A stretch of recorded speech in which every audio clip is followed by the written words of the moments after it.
You're listening to an Airwave Media podcast. We took it all. We brought them to our land. An endless night, ember hot and icy cold. The rage of the earth. We made this curse. Carved it in the blood on our backs. We did not see. We could not, but she did. And in the end... What will I become? Senua's Saga. Hellblade 2. Play it now with Game Pass. Recorded in Chicago, Illinois, with your hosts, Ken, Matt, Neal, and Jeff. This is Triviality.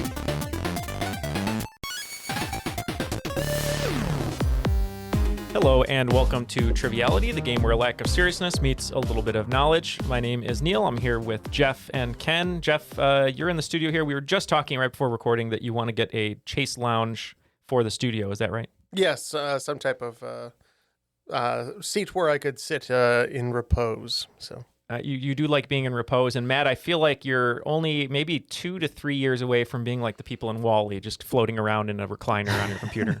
One can hope. I think actually Ken just fell in one of those because he said he's in the studio, but I'm not seeing him. He's definitely not here. I think he's under a giant trash heap to the tune of It Only Takes a Moment from Hello Dolly. So hopefully someone will be able to find him. We're excited to be here. Sorry I wasn't here last week, everyone. I'm not sure what I was doing, but I'm sure it was a very valid reason that Ken said. But I'm excited to be here today because we have some really cool guests. And we're going to start with our guest host, someone that we love having on the show, coming to us from Ottawa, the purveyor of the Trivia Hall of Fame, Oakland 5 supporter on Patreon, someone that I hope one day in person I can call Monsieur, but that's going to be Paul Paquet. How are you, Paul? I'm excellent. It's been a nice warm winter here. And I gather in Chicago, too, it's been pretty warm, too. It's up and down. Yeah, it's sunny today, fairly warm, but we did have 20 yesterday. So it's giving us, it's slapping us in the face and then giving us a hug at the same time. But yes, what's new in your world? And for anyone who isn't familiar with you, what do you do? What are you up to?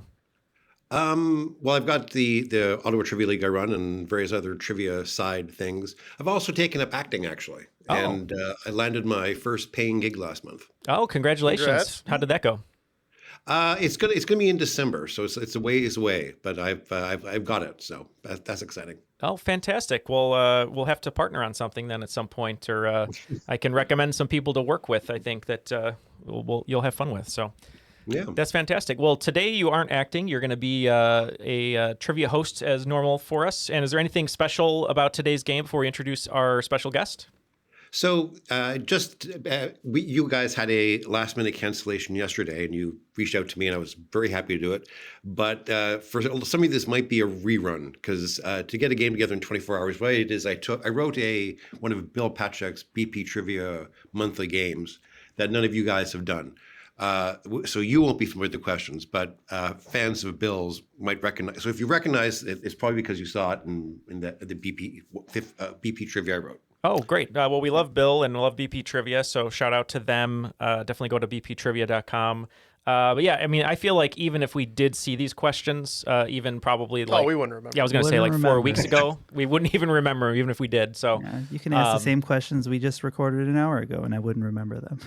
Yes, so that's the old podcast 10% of brainwaves going away, but we're excited to play it, and I'm going to be partnering with Matt today. We'll get to our team names in a minute, but our special guest player coming to us from somewhere between Trenton, New Jersey, and Philadelphia, Oakland 5 supporter on Patreon, Corey Leeper. How's it going, Corey? I'm doing well, guys. How are you? Doing really well. Let's tell the audience a little bit about you. What are you up to? So that little space between Trenton and Philadelphia is a little town called Levittown. I was born and raised here. I live here now with my wife, Jenna, and my 2 beautiful children, Haley and Caleb. And I am the director of a community-based mental health program for a nonprofit organization in Doylestown. Oh, wow. That's amazing. And we're so happy to have you here today. And I know you came in, you pointed at Jeff, just like Babe Ruth, said, I want to partner with him. So what's your team name going to be today? So I chose a name that I usually use with my team at our trivia every Wednesday night, and we're going to be the Cooked Vultures. All right. Well, the Cooked Vultures got a little Dave Grohl connection coming over to our team over here. Matt, what are we going to be today? Yeah, it's apparently a pilot for a show you're writing, Tweens of the Stone Age.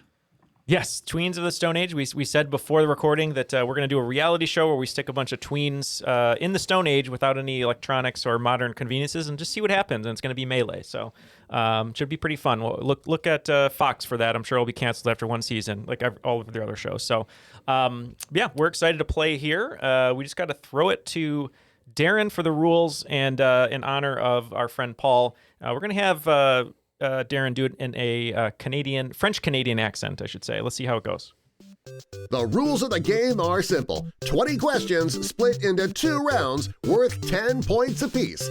At halftime, there'll be a special swing round designed by this week's host.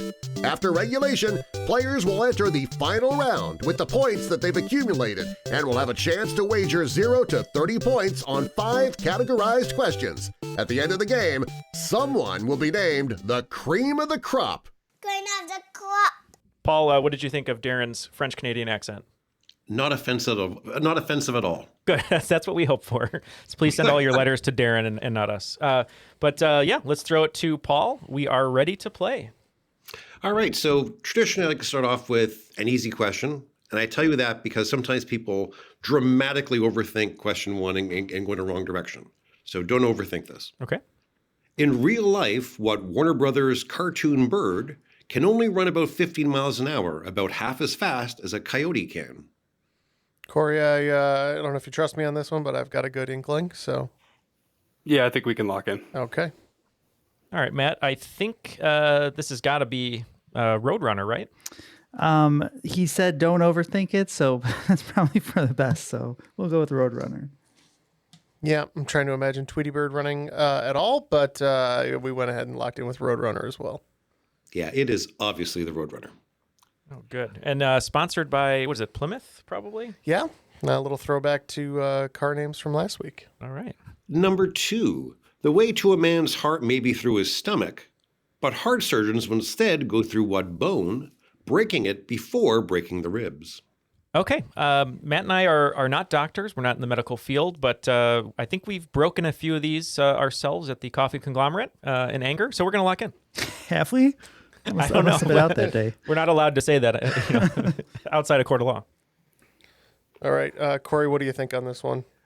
I have 2 thoughts. When I first heard the question, I was leaning more towards the sternum. I wasn't sure exactly what you were thinking, though.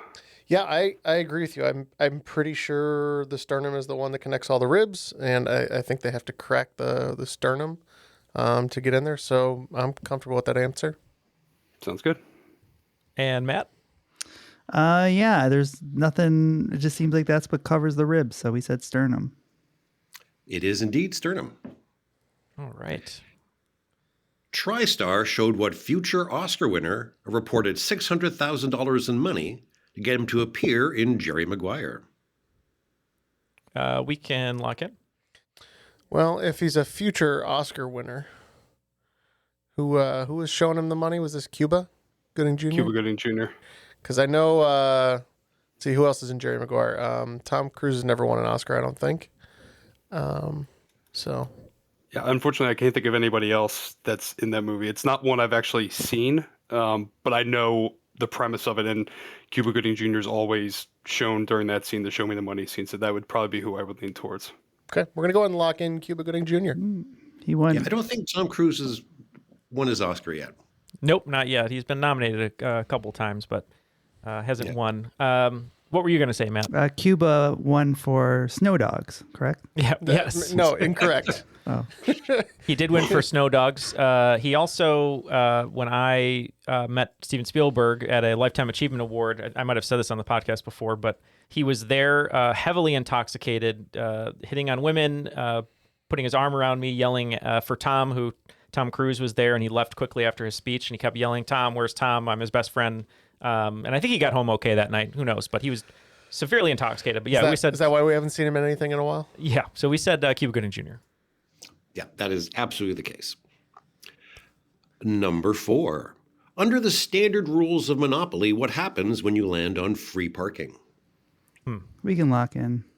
Oh, good, because I'm terrible at Monopoly. I don't particularly like it. I respect it. I don't know anything about it, but we're gonna let you lock in, Matt. Does this sound right to you, Corey? But I don't think anything happens. I You know what? I'm sitting here very puzzled, but I was thinking, do you get some sort of monetary value for that? But I would probably lean back towards no, nothing happens. I think house rules people often like kind of put some money under free parking or whatever, like the fees and collection stuff that happens, and like if you land on it, you'll get it. But pretty sure that's a common house rule in Monopoly. I think, generally speaking, if you're on free parking, nothing. It's free. It's like the one free space. So right. Okay. We're gonna say nothing. Yes, this one I am 100% sure. There's no free parking anywhere in any of the cities I've lived in, but yeah, nothing happens. Not in Chicago anymore, for sure. That's correct. Nothing happens. And the house rule about putting the fees and the taxes under there is one of the reasons the game sucks. Because if you read the actual rules to Monopoly, nobody plays the game properly. One of the rules of Monopoly is if I land on Mediterranean, so I don't want Mediterranean, it's supposed to go for auction immediately. So every time you land on a property, somebody ends up with that property if it's not you, and that speeds up the game enormously. Wow. Yeah, I'm not a fan of the game. I know a lot of people are really good at it, and they enjoy it. But just speaking of Monopoly, maybe we'll start with Matt here. They always make themed editions of Monopoly. So if there could be one themed edition that doesn't exist that you would love to have, what would it be, Matt? One that doesn't exist already? Right. That's amazing, because I was to say almost everything has one. I would say American Idol. Yeah, like a Clay Aiken boardwalk and Ruben Studdard train station. This is Kelly Erasure. Yeah. How about you, Corey? You know what? It's funny we mentioned this. My friends will get a kick out of this, but we've always talked about having some sort of like real world road rules here in Levittown, just because we figured it would be a watchable thing. Monopoly in Levittown. I just think it would work. Just maybe for our friends who would know what it's all about, but I couldn't imagine what's the biggest. Probably a bar around here is what's the biggest offer out there. Love that. I think the way we would know we made it is if there was a Triviality Monopoly. And I'm not sure, Dutch Boy Corner. That's you don't want to be in a dark corner with Dutch Boy, I'll tell you that. So, question 5. The first pinball machine with button control flippers, released in 1947, was named for what teetering nursery rhyme character? Corey, what do you think about a teetering nursery I'm drawing a blank on it, unfortunately, Jeff. It's just not coming to me. I know that's supposed to be a clue, and it's not coming to me for whatever reason. I think if I'm on the edge and I'm about to break, maybe yes. Humpty Dumpty. He was teetering on an edge, had a great fall. So I can't imagine what that would look like. Humpty Dumpty pinball, but I think we're in on it. So yeah, I think we're doing the Humpty Hump over here as well. We're gonna lock in with Matt. That's not how you're supposed to activate the flippers. We're going Humpty Dumpty. One step it closer is indeed to the edge. Humpty Dumpty. Sat on a wall, had a great fall. The reason they added flippers to pinball machines, by the way, said they would be games of skill instead of games of chance. Because if they were games of chance, they would fall afoul of various local laws against gambling. Oh, I didn't know that. That's cool. Here's a fun fact for everyone. In the movie Nothing But Trouble, featuring the Digital Underground, whose main hit was the Humpty Dance, you'll see a young Tupac in his crew. Anyway, looks like after 5 questions, both teams have 5 correct, so it is 50-50. And as always, it is anyone's game, but we're tied on our way to question 6. So let's continue. Literally true in this case. The 2020 film Resistance stars Jesse Eisenberg as what surprising member of the French Resistance. Even more surprisingly, this person released a best of album in 1970. I just saw an awkward interview with Jesse Eisenberg and this woman. You watched all of them? She asked him to do a magic trick, and he was horrendous to her the entire time, and then was forced to apologize at the end. Oh, I know. Yeah, I know which one you're talking about. Yeah, but Jesse Eisenberg, though, my favorite story of him, which we've talked about before, is the boy who bullied him on the street on his bike, and he said he kept calling him Abraham, and he's like, "I am not that man. I'm not Abraham." Anyway, okay. All right, Corey, I don't know if you trust me, but I think I've got this one, so we can go ahead and lock in. So I'm familiar with this movie. I've never seen it. I know on the poster, I remember seeing the poster when it came out. He's running. It's definitely World War II. because there was a Nazi flag on the poster. Although the question would maybe lead you to believe it was, or that'd be the revolution. Anyway, I know we joked about that, but I think it's the most Mr. famous Mime mime of from all Pokemon. time, and Mr. Mime. I don't know why I'm blanking on his name. I know this person's name. He cameoed in Mel Brooks's silent movie. He was the only person that talked in the entire movie, which was funny because he's a mime. Oh, okay. Alliterative name. Frank. Jacques. No. Let me go through the alphabet. Not Jacques. Marcel Marceau. That's what we're gonna lock it with. So disappointed. I feared I had said too much. Yes, we agree. This is Marcel Marceau. It is Marcel Marceau. And the reason that the Best Of album 1970 is more surprising is because it is an album of complete silence. Moving forward, number 7. What does Arnold Schwarzenegger say when entering the game in The Running Man? After threatening a doctor in Twins? When strapped into a memory-altering machine in Total Recall? And during the final battle in The Expendables 2? It's the same thing, or are they all different? It's the same thing. It's not a tumor. I was going to make that joke. There's so many good. He was arguing with Who the is doctor. your daddy It's not the and what Tuma. does he do? Okay, Matt and I thought about it and talked about these movies. We're gonna lock in with a guess. Corey, I'm totally out of my element here. What do you think? I'm right there with you, Jeff. Unfortunately, I've not seen any of these movies, but I can run through these famous quotes in movies that I watch on YouTube a lot, and I remember seeing him in a chair. I don't know if it's a Total Recall, but I think he says something along the lines of like, "Give these people air" or something. I don't know where that would fit. Got to in give any them the air. Yeah, something along those lines. I don't know where that would fit in any of the other movies, but that's the only thing I can come up with, though. Yeah, well, and it's funny because I definitely was thinking of the classic "It's not a tumor," Get to the chopper. and such. Yeah, get in the chopper. I'm pretty sure he's not trying to sell Put them. that cookie down. Those are my I'm sure he's not trying to sell them But I'm State trying Farm to- insurance anymore either. Like a good neighbor. Yeah, I'm trying to. Your guess is as good as mine, Corey. Yeah, I guess that's the only one I can come up with is just give these people air. Okay, we're gonna be saying give these people air.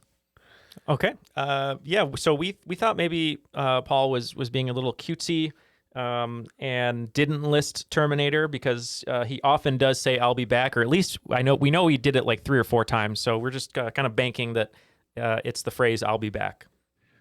Neal knows me very well. It is, I'll be back. And I didn't deliberately omit the most famous instance of it. Because once you said it was Expendables 2, I do know he says "I'll be back," and then Bruce Willis says "Yippee ki yay," and I was like, oh, maybe he did say it in the other movies. I just didn't remember. Really? It, but, That's in Expendables 2? They just say their catchphrases? Just like line them up? yeah. And then The Running Man, I think you'd really like, Matt. So it's based on a book by Richard Bachman, who's Stephen King, his pseudonym. But the movie is absolutely insane. It's got Richard Dawson, the host of Family Feud, as a reality TV host of like a crazy Kissing all the Hunger Games ladies. style. Yep. And then you got Jim Brown in there for your sports. That's what I've always wanted, is a Jim Brown movie. So our next one, it's not a hard question, but it's a question that I just love.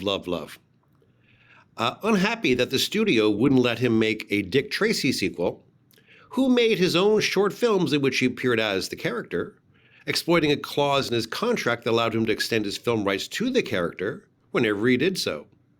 In 2023, Dick Tracy zooms in, assured his rights to the character until it becomes public domain.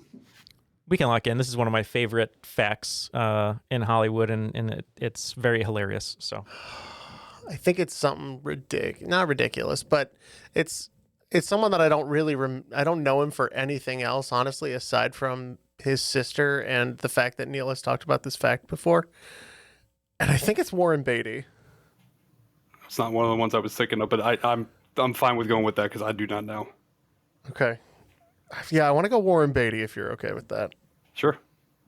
Yeah, Warren Beatty directed, played Dick Tracy, and if you ever watch the TCM zooms he does to keep the character under his right, they're kind of off the rails, but they're great. Yeah, we said Warren Beatty. Yeah, definitely Warren Beatty.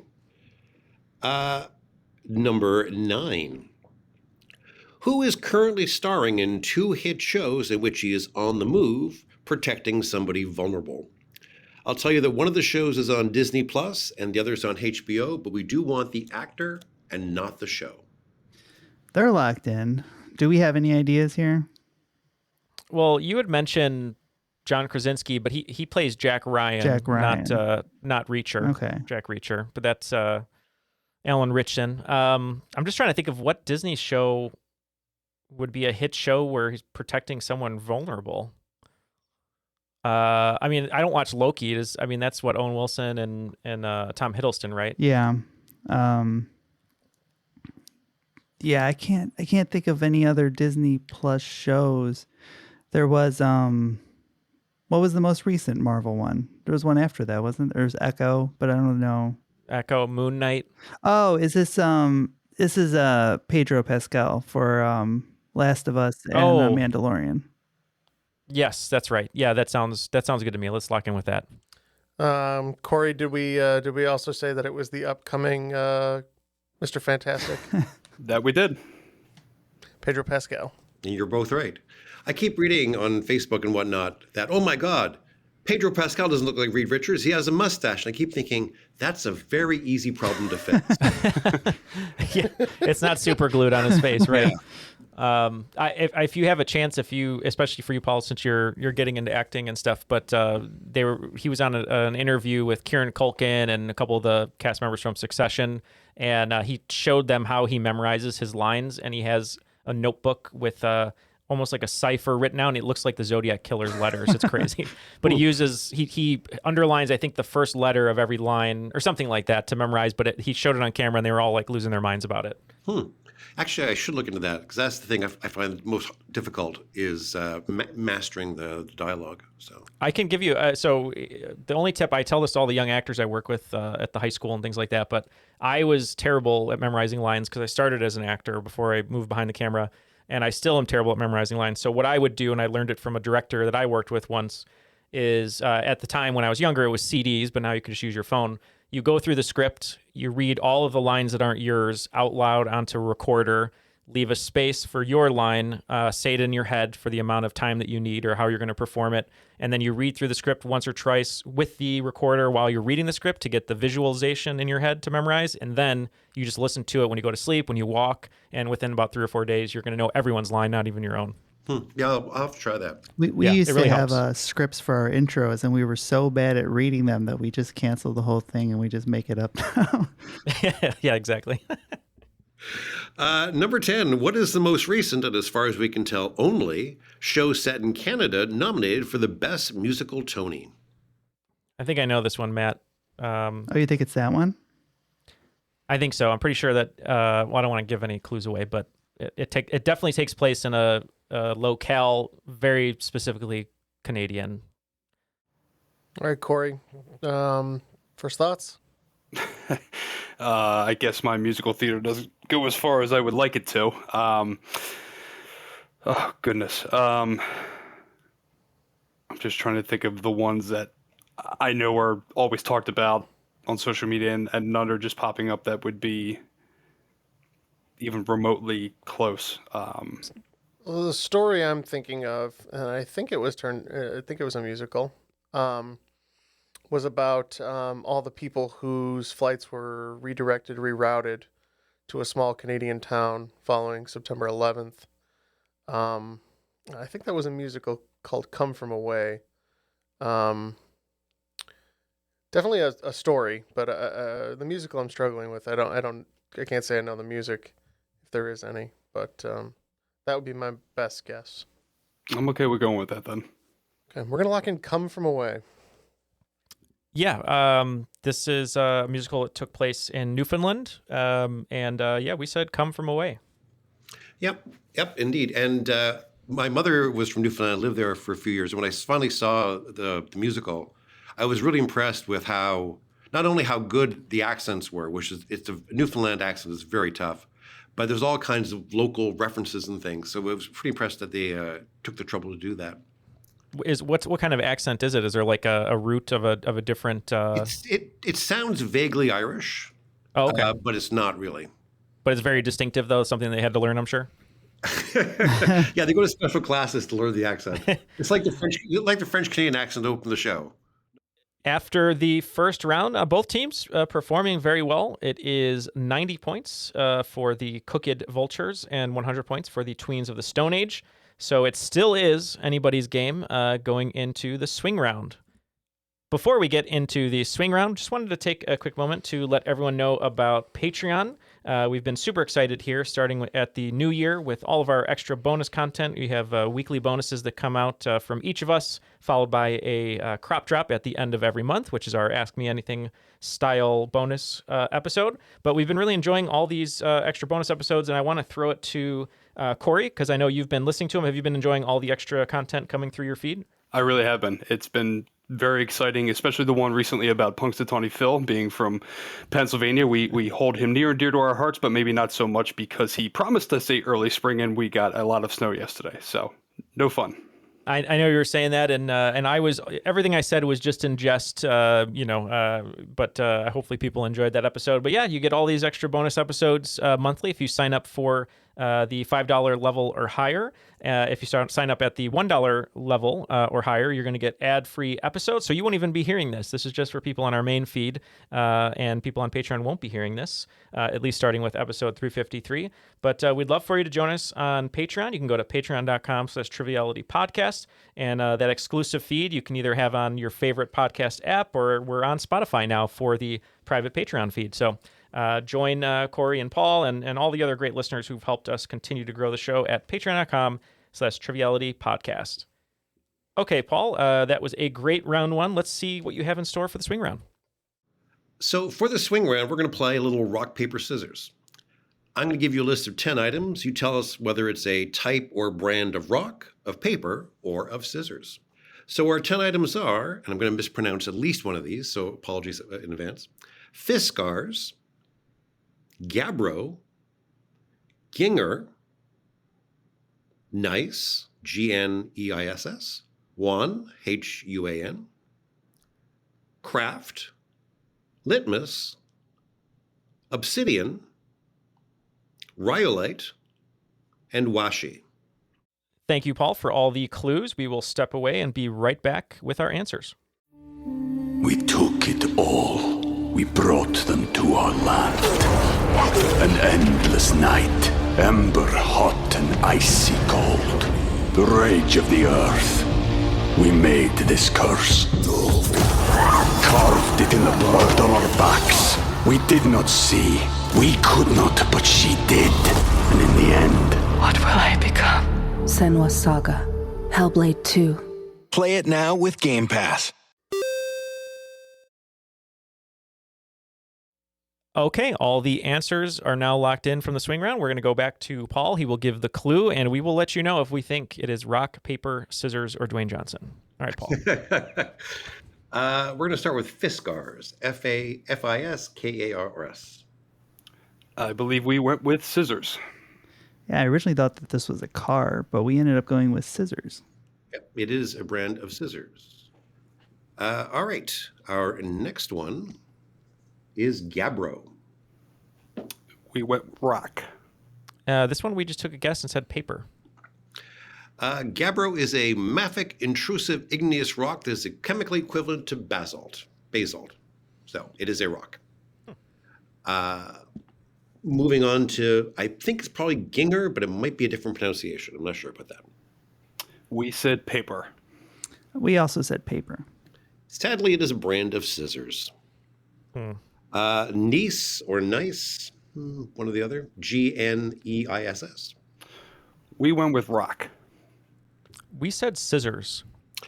It is rock. Huan, Huan. For this one, we said scissors. I think we're bad at this game, but we said rock.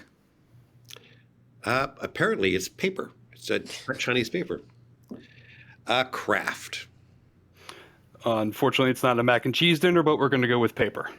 I thought it was something that we used to play with in kindergarten. We said paper. It is paper.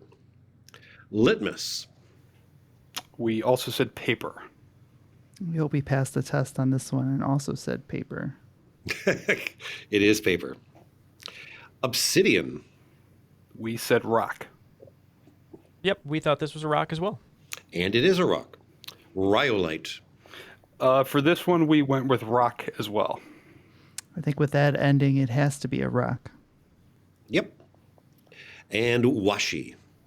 We said paper. We went scissors. I believe it's the paper used to make origami, if I'm right about that. Sounds familiar, yeah. That is it for the swing round, and it was truly a swing round because Tweens of the Stone Age only picking up 25 points, bringing their total to 125, but the Cooked Vultures picking up 40 points and a lead going into the second round with 130 points. Number 11, although Washiboro Oishi discovered this westerly wind in the border between the stratosphere and troposphere, nobody noticed because he published his research in Esperanto. What erratic wind is this? All right, so Jeff and Corey are locked in. Now, Matt, I don't know much about, a lot of things, especially geography or winds or anything like that. What about constructive languages? I don't know anything about that either. But when I heard winds, because I'm working on a rom-com book, all I thought of were the Santa Ana winds that were mentioned in The Holiday during Jack Black's Meet Cute with Kate Winslet, but that's all I have to offer. So I don't know. Yeah. It's up to you. We got the Winds of Change. You got classic. You got Windy City. I got nothing else. Breaking Wind. Yeah. But Santa Ana wind sounds like a real thing. So I'm okay locking in with that. Okay. So, Corey, I believe this is the Japanese meteorologist who discovered the jet streams. Okay. So we went with the jet stream. It is the jet stream. I actually started learning Esperanto in university, and when I got to the point where my Esperanto was rare with my French, it was a sobering reflection of my priorities. So, number 12, what welterweight hosted a reality show called The Next Great Champ and released a self-titled Latin dance album that went platinum and got nominated for a Grammy? Jeff, I think I might have an idea. Okay, Corey, I'm out of my depth, so if you got an in, let's go ahead and lock in with that. Do you have any idea on this one, Matt? I'm not too big on my boxers. Yeah, I'm a briefs guy myself too. Yeah, I think. And that was a softball. See, it's a sports round. The only person I could think of that produced an album was De La Hoya. But was it as good as Macho Man's album? No, nothing's as good as Macho Man's album. I actually just watched a whole bunch of Macho Man interviews over the weekend. He's a great guy. R.I.P. to the Macho Man. But yeah, I think I'm leaning towards De La Hoya. That's the era that he was big, was a ton of reality TV shows coming out every week. So it would make sense. That's cool with me. Yeah, I have no other guesses for you. So. Okay. And yeah, I think we also went with Oscar De La Hoya. It is Oscar De La Hoya. 13. Thanks to Game of Thrones, what became the 755th most popular name for girls in 2014, a decision those parents may have regretted after the last episode aired in 2019. No, I don't think anyone actually named their kid that, but is that who you're talking about? I don't know anything. Is that the same person? I think so. Isn't the name you gave me, I think, is her real name, and then the other one is what she's known as, right? When she's married to like Roman Reigns? what do you call it? What's the term I'm looking for? For a moniker, epitaph. Moniker. I think the first one is what people. Yeah, I agree with you. I just wanted to double check just to make sure that's who you were talking about. That is, yeah. Okay, Matt, I think got this one right on the money, as he is a Game of Thrones super fan, wearing his Westeros basketball jersey right now. But I have seen upwards of 2 episodes. So. Wow. Corey, what do we think? So I think Paul mentioned something along the lines of, because of the last episode, they might have been wrong to name their kid that. But I'm between, I guess, Khaleesi and Cersei. I didn't know if those 2 names were coming to your mind or what your thoughts were. Yeah, I had thought of Cersei, but she was kind of a manipulative monster throughout the run, so I can't imagine there was too much that would have been surprising to people. But if you're an incest-loving family, though, it's a great name for your it daughter. really is, yes. But I do feel the heel turn, what people thought was an abrupt heel turn of the main female protagonist, Daenerys, probably would have been a name that people would have rued the day they gave their child. So I imagine it would be Daenerys. I know Khaleesi was her, kind of her name when she was married to Khal Drogo, when she was queen of the Dothraki, but maybe people name their kid Khaleesi. I don't know. No, you're right. Daenerys is I think what we're leaning towards. So we'll say Daenerys. For the listeners at home, Matt's face just went completely uninterested when Jeff said Dothraki and Khal Drogo of House Targaryen, breaker of chains and mother of dragons and et cetera, et cetera. Yeah, I originally texted Neal Daenerys, and then he responded Khaleesi, and I said, "Is that the same person?" Because I have no idea, but I was pretty sure it was Daenerys, so that's what we locked in with. So you're both locked in on Daenerys? Mm-hmm. Yes. Well, I'm going to give it to you. It's actually Khaleesi, but you have to reverse it. And since you both have the same answer, it makes no difference whatsoever. Oh, yeah. So I'm going to give it to you anyway. There we go. All right, we'll take the points. I was surprised they're naming their kids Khaleesi. Wow. Yeah. Pretty cool name, but still, yeah. I thought the heel turn was abrupt too, but apparently there was all kinds of foreshadowing through the series that was going to happen that I missed entirely. So I think unfortunately they just kind of, it was a writing issue more than anything. I think that was the direction her character was always going to head, but I think they just didn't give it enough time and space to really play it out in a thoughtful way. But and he hadn't finished the books, so that might have had something to do with it. Well, he did tell them what he was going to do with the characters, so. So number 14, I promised you some OJ flavor, and this is it. What shoe brand had its moment in the sun when somebody wearing them murdered OJ Simpson's ex-wife and a friend of hers? In a shocking coincidence, OJ himself was a fan of the brand. All right, Matt and I discussed some things. We were probably way off, but we're just going to take a guess because we just don't think we know it right away. Oh, gosh, Jeff, I'm drawing a blank. All I can really think of is I'm going to rattle off a few of them like Puma or Adidas or Reebok. Nike was probably big. I was fixating on Reebok for some reason. I don't know why, but I'm good to go with that. Okay, we're going to lock in Reebok.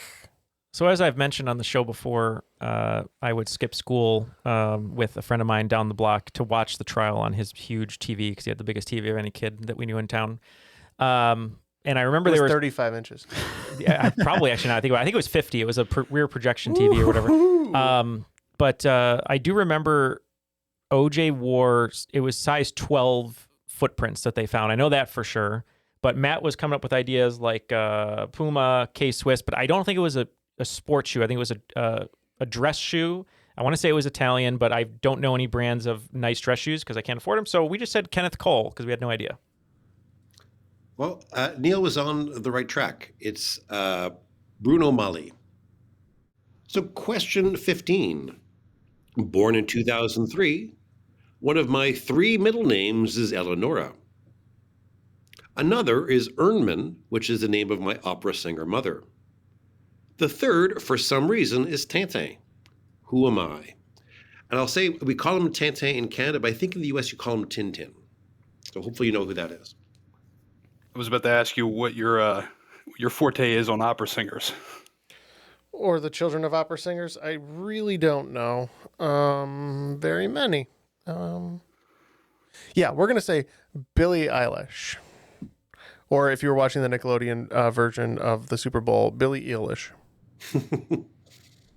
We were thinking along the same lines, but I think Billie Eilish might actually be older because her first albums or songs came out, I think, in like 2018, 2019. I'm pretty sure she's a couple of years older than that. But I don't know. So we went with someone a little younger who had just gotten her driver's license a few years ago.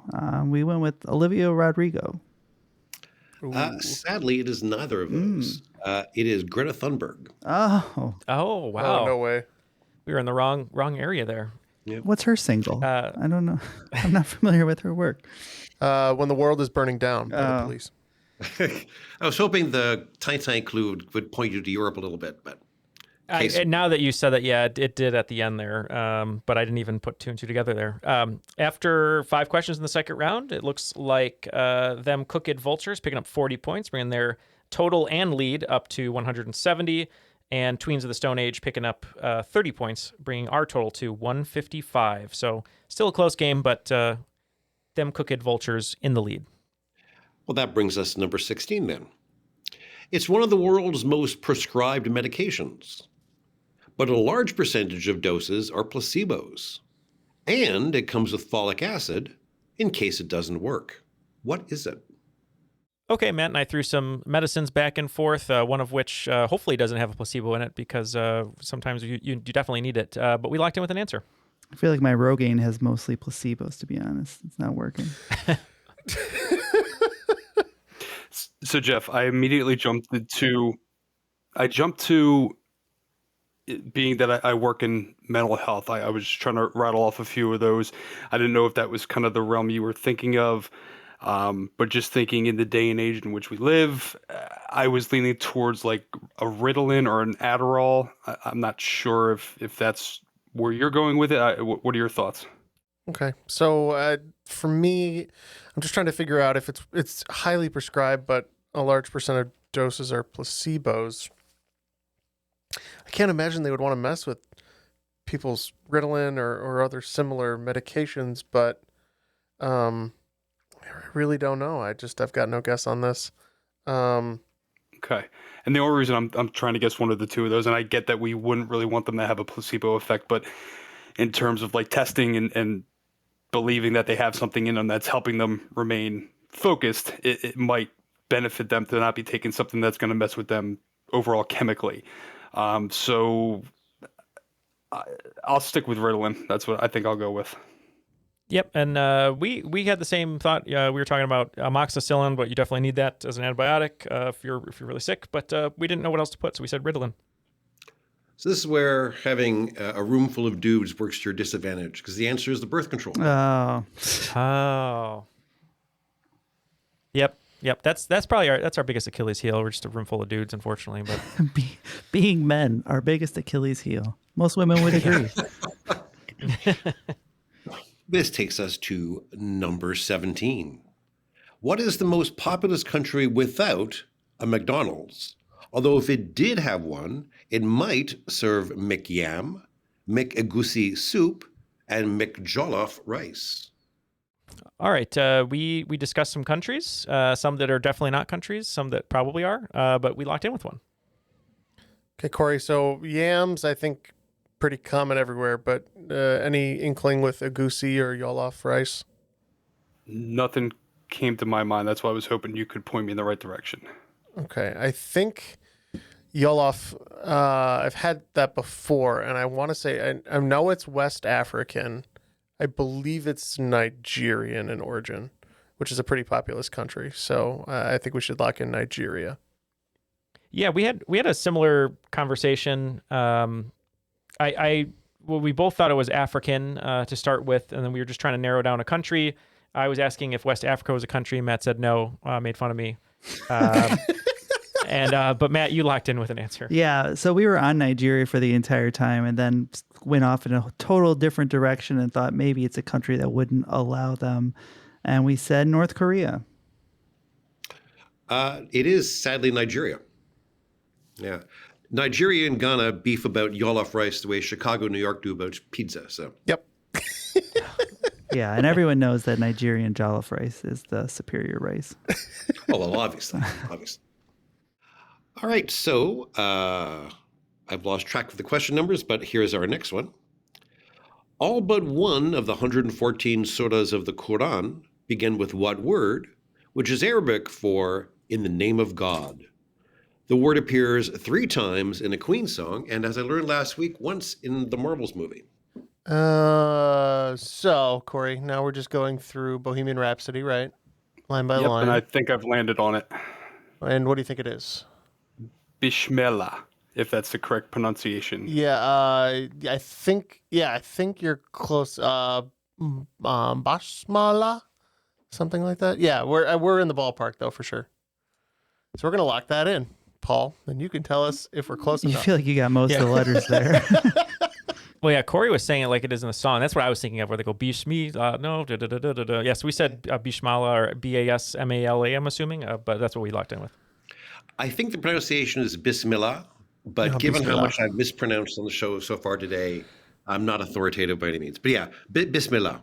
Bismillah. Bismillah. Okay. Awesome. So this next one, I first heard about this fact on Good Job Brain, and I think this is just fascinating. So our second last question.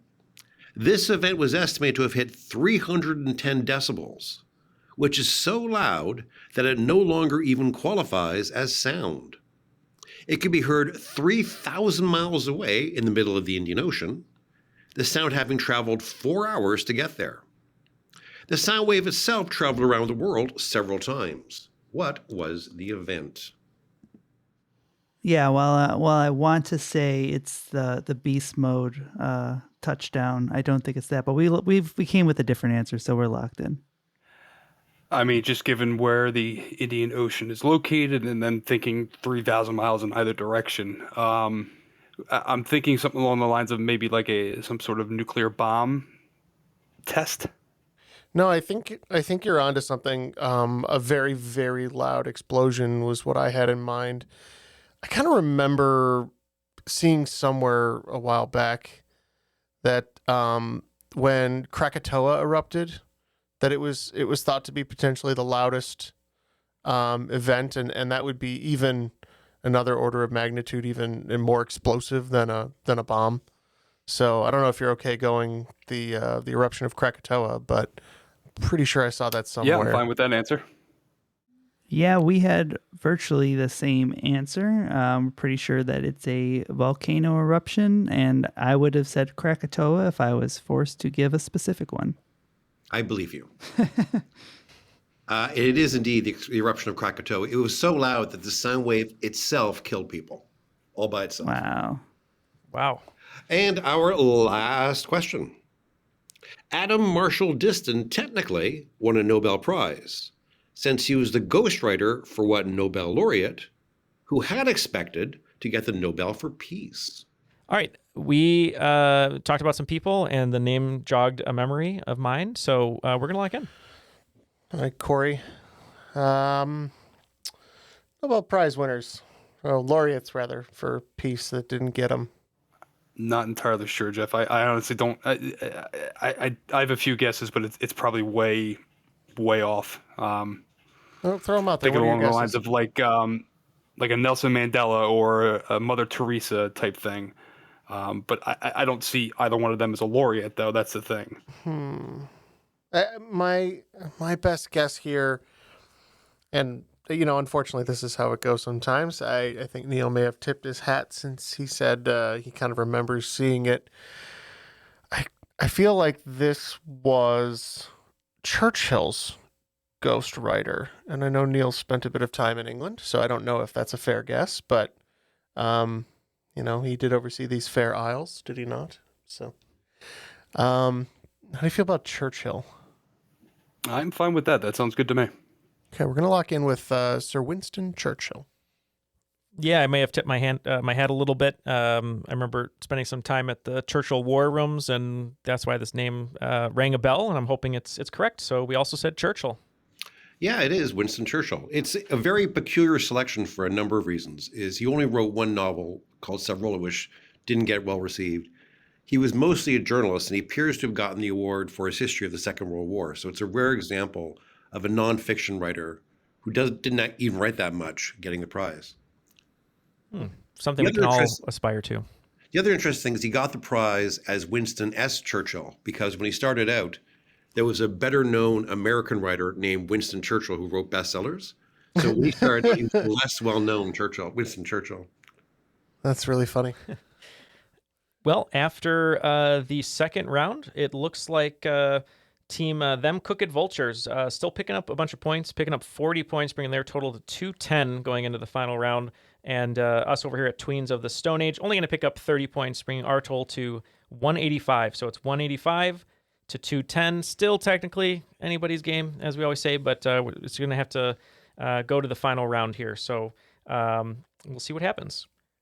Before we hear those final round categories, just one more time, I wanted to tell everyone about Patreon. If you'd like to join Paul and Corey over on Patreon, you can go to patreon.com/trivialitypodcast. We have so much fun sending out all of our welcome letters to all the new patrons. We have a stack of about 11 of them in front of us right now. They're about to go out tomorrow, so we're super excited to share those letters and stickers and goodies with you very soon. Yeah, your support really helps the show continue to grow, and we couldn't do it without you. So if you'd like to join Paul and Corey and so many others on our road to 600 patrons, we hope we can get there before the end of the year. You can go to patreon.com/trivialitypodcast. Okay, Paul, what are the final round categories to see how this is going to shake out? So this is going to work a tiny bit differently. This is a bit of a casualty of the lack of notice here. But what these are 5 questions all about Liz Lemon's boyfriends. So I love this. For betting purposes, I've arranged them from easiest to hardest. Okay. I'll tell you that for each clue, there's a clue about the actor and his other roles, and a clue related to 30 Rock. So for example, if I were to say, not only did he play an X-Men, but the jury was out when he played Chris Cross, whom Liz eventually marries, that is James Marsden. So they're going to be all structured like that in terms of how, and from easiest to hardest. So. Okay. I feel like we're about to have a lemon party. 30 points on everything. Matt, you can't have a lemon party without old Dick. Saying that, I decided not to. So Dick Lemon. Love Dick Lemon. It looks like Team Them Cook It Vultures is going all in. Do you just want to go all in, Matt? Yes, I certainly do. Okay. Are you telling me the guy who references Werewolf Bar Mitzvah at least once a year wants to wager a lot on 30 Rock? All right. Well, everyone is locked in at 30 points apiece. So feel free to take it away, Paul. So A, you know him as Ted Lasso, but he was also Liz's first decent boyfriend of Floyd, who moved away to glamorous Cleveland. B, Carol Burnett was actually a very male pilot played by this man, whom Jimmy Kimmel always cuts for time. C, best known for starring in an AMC period piece, he played a pediatrician named Drew Baird, who turns out to be so handsome he's never learned how to be competent at anything at all. Great character. D, hey dummy, before he was the Vulture on Brooklyn Nine-Nine, he played Dennis Duffy, the douchey page seller whom Liz can't seem to shake. Beeper King, please. What? The Beeper King. Come on. That's right. Give the man his respect. Yeah. Well, giving him his respect is giving him none at all, actually. E, when you hear the name Wesley Snipes, it really does seem to be a better fit for an Englishman. In this case, played by a man who has also repeatedly played Tony Blair. Okay, we are going to look at these questions. We'll be back with our answers. All right, well, all the answers are locked in, and what you're not hearing that ended up on the cutting room floor was a long diatribe by Jeff about 30 Rock and history, but we enjoyed it. But I love that show. You do love it. It's great. And you're not paid to say that you love it either, but we do have some questions to I would answer. take Tina Fey money in a heartbeat to sing her praises. So. All right, well, Paul, we're going to throw back to you. We have our answers, so let's see if we got them right. All right. From the top, you know him as Ted Lasso, but he was also Liz's first decent boyfriend of Floyd, who moved away to glamorous Cleveland. Yep, we said Jason Sudeikis. Yeah, I love Ted Lasso. We also said Jason Sudeikis. It is. And Jason Sudeikis also had a small role in It's Always Sunny, which we're going to have a game about in a few months' time. FYI. B, Carol Burnett was actually a very male pilot played by this man, whom Jimmy Kimmel always cuts for time. I think that clue at the end helped us a little bit. We went with Matt Damon. That is Matt Damon. Oh, I should have let the other guys go. We're going to say Matt Damon. No, we were going to say Matt Damon. Yeah, I believe you on that for sure. C, best known for starring in an AMC period piece. He played a pediatrician named Drew Baird, who turned out to be so handsome, he's never learned how to be competent at anything at all. I got to tell you, it's good to live inside the bubble. John Hamm. Yes, we also said John Hamm. I'm not speaking from personal experience. It just, for him, it seemed. D, hey dummies. Before he was the Vulture on Brooklyn Nine-Nine, he played Dennis Duffy, the douchey pager seller, whom Liz can't seem to shake. Yeah, when you're looking for mayhem like him, you got to go Dean Winters. Yep, Dean Winters. Yep. He'd also been in Oz, too, which was really good. Oh, fantastic show. And the casting is so amazing. E, when you hear the name Wesley Snipes, it really does seem to be a better fit for an Englishman, in this case, played by a man who has repeatedly played Tony Blair. And finally, we went with Michael Sheen. Yep, everyone had the same answers, taking out all the the scoring and all the other stuff. We said Michael Sheen. Yep. Perfect scores for both of you. You went all in, so this round was an entire waste of time. Well, that waste of time had some pretty high scores, so we're going to see what happens here. It looks like the Tweens of the Stone Age could not handle the Stone Age with the lack of electronics, so Tweens are going to be ending with 235.